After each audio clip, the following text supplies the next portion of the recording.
Hello, dear students, welcome back. In this video lecture, we will talk about structure of enzyme. And this topic is from your first year biology, chapter number 2, enzymes, syntax board. Let's start. As we have discussed that enzymes are three-dimensional globular proteins. Enzyme के तीन dimensions होते हैं और ये एक globular protein है, rounded in shape है. Every enzyme specifically reacts with special substance called substrate. Enzyme अपने एक्शन में स्पेसिफिक होते हैं, वो एक सबस्ट्रेट से रिएक्ट करते हैं अपनी एक्टिव साइट के through. So what is active site? Each enzyme has a special charge place to fit the substrate called active site.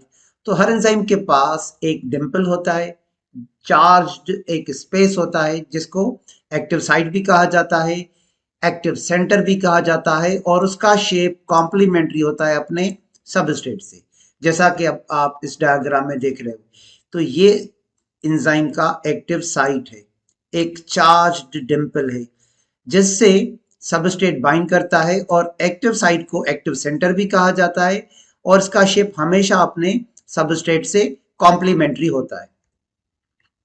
उसके बाद हमारे टेक्स्ट बुक में लिखा हुआ है the active site of an enzyme is two reasons, एक binding site और दूसरा catalytic site. Binding site active site का वो रीजन है जहां पे amino acids temporary non covalent bond बनाते हैं सबस्ट्रेट से. देखें लिए स्टूडेंट्स इस डायग्राम को. अब ये सबस्ट्रेट है जिससे इस एंजाइम को रिएक्ट करना है. तो देखें इस एंजाइम के पास एक बाइंडिंग साइट है जो कि एक टेम्पररी बॉन्ड बनाएगा यहाँ पे सबस्ट्रेट के साथ, और दूसरा कैटालाइटिक साइट है जो इस यहाँ पे इस वाली साइट पे रिएक्ट करेगा सबस्ट्रेट के साथ. तो एक बॉन्ड बनाएगा और दूसरा रिएक्ट करेगा. तो बाइंडिंग साइट पे नॉन कोवेलेंट बॉन्ड बनेगा, यहाँ पे सबस्ट्रेट और एंजाइम के बीच में नॉन कोवेलेंट बॉन्ड बनेगा. यूजुअली ये हाइड्रोजन बॉन्ड्स होते हैं. और जो कैटालाइटिक साइट है वो रिएक्ट करेगा. Catalytic site is the site of active site where reaction occurs. तो जहां पे बाइंडिंग हो रही है उसको हम कहेंगे बाइंडिंग साइट, और जहां पे एंजाइम अपने सबस्ट्रेट के साथ रिएक्ट कर रहा है उसको हम कहेंगे कैटालाइटिक साइट. तो अब ये कैटालाइटिक साइट के बारे में लिखा हुआ है. On the other hand some amino acids जो कि एक्टिव साइट में होते हैं are responsible for catalytic activity, therefore it is called catalytic centre. तो जहां पे टेम्पररी बॉन्ड बनेगा वो होगा बाइंडिंग साइट और जहां पे रिएक्शन होगा वो होगा कैटालाइटिक साइट. उसके बाद डियर स्टूडेंट्स स्ट्रक्चरल पार्ट को डिफाइन किया गया है हमारे टेक्स्ट बुक में. Beside active site some enzymes are completely made up of protein. ऐसे एंजाइम्स को हम कहते हैं simple enzymes, while the other enzymes are made up of protein and non-protein part. ऐसे एंजाइम्स को कहा जाता है conjugated enzyme.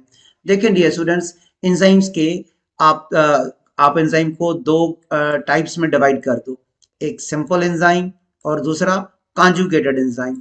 ये जो सिंपल एंजाइम्स होते हैं ये सिर्फ और सिर्फ प्रोटीन के बने हुए होते हैं, जैसा कि यहाँ पे लिखा गया है made up of only proteins, जैसे पेप्सिन, जैसे ट्रिप्सिन, जैसे पेपिन और जैसे अमाइलेज.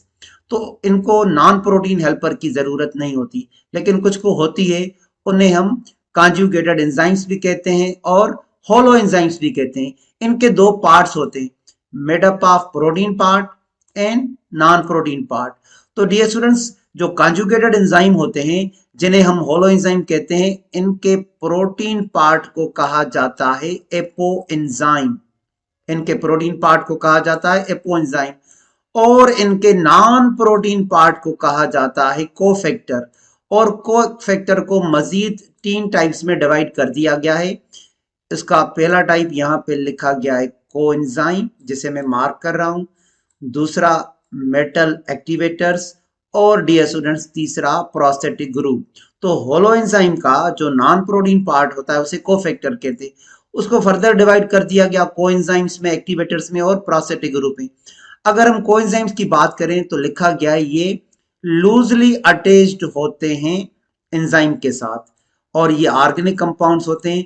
लूजली इस वजह से लिखा गया है कि ये टेम्पररी बॉन्ड बनाते हैं, hydrogen bond, non covalent bond. तो थोड़ी देर के लिए ये अटैच होते हैं, फिर एंजाइम से अपने एपो एंजाइम से अलग हो जाते हैं। तो जो कोएंजाइम्स के यहाँ पे आपको एग्जांपल्स मिलेंगे वो vitamins, adenosine monophosphate, adenosine diphosphate, nicotinamide adenine dinucleotide, NADP, flavin mononucleotide and flavin adenine dinucleotide, all are the examples of coenzyme। और उसके बाद दूसरा लिखा गया है मेटल एक्टिवेटर्स।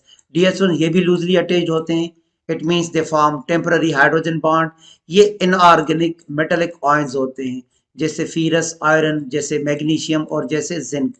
और आगे लिखा गया प्रोस्थेटिक ग्रुप, ये टाइटली अटैच्ड होते हैं एपोएंजाइम के साथ। टाइटली इस वजह से कि ये कोवेलेंट बॉन्ड बनाते हैं, जो कि एक स्ट्रॉन्ग बॉन्ड होता है। मेनली ये जो होते हैं वो ऑर्गेनिक होते हैं, और may be inorganic part, sometime ये इनऑर्गेनिक भी हो सकते हैं, मगर मेनली ये ऑर्गेनिक होते हैं। के not be easily separated because they form a strong covalent bond. तो कॉन्जुगेटेड एंजाइम्स के दो पार्ट हो गए, होलो एंजाइम के दो पार्ट हो गए, एक प्रोटीन पार्ट जिसे आप एपो एंजाइम कहोगे, और दूसरा नॉन प्रोटीन पार्ट आप जिसे कोफैक्टर कहोगे। इसको फर्दर डिवाइड कर दिया गया कोएंजाइम्स में, एक्टिवेटर्स में और प्रोस्थेटिक ग्रुप में। और लास्ट में ये स्टूडेंट डियर स्टूडेंट्स ये लिखा गया है the conjugated enzyme without cofactor are called apo enzyme.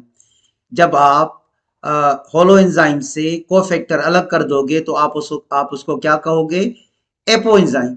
It does not work separately, क्योंकि वो अपने कोफैक्टर के बगैर काम नहीं कर सकता। In activated enzyme consist of polypeptide chain, cofactor, and it is collectively called holoenzyme. तो होलो एंजाइम के दो पार्ट हो जाएंगे। देखें, ये जो पहला एंजाइम यहाँ पे आपको नजर आ रहा है, ये एपो एंजाइम है, ये प्रोटीन पोर्शन है और इनएक्टिव एंजाइम है। इससे एक नॉन प्रोटीन हेल्पर की जरूरत है, और इसका जो नॉन प्रोटीन हेल्पर है जो कोफैक्टर होता है। यहाँ पे ये कोएंजाइम भी हो सकता है, प्रोस्थेटिक ग्रुप भी हो सकता है, कोई एक्टिवेटर भी हो सकता है। अगर हम इस कोएंजाइम को यहाँ पे एक्टिव साइट पे जोड़ दें तो ये एंजाइम एक्टिव हो जाएगा। अब हम इसको कहेंगे holoenzyme. Holoenzyme is active. तो यहाँ पे देखें, ये एपो एंजाइम है जिसको मैं ए से मार्क कर रहा हूँ, ये उसका कोफैक्टर है जिसे मैं सी से मार्क कर रहा हूँ। तो देखें, अब ये अपने इसका एक्टिव साइट अपने सबस्ट्रेट से कॉम्प्लीमेंट्री हो गया। तो अक्सर ये स्टूडेंट क्वेश्चन भी पूछते हैं कि कोफैक्टर क्यों जुड़ जाता है एक्टिव साइट से, what is the need of cofactor.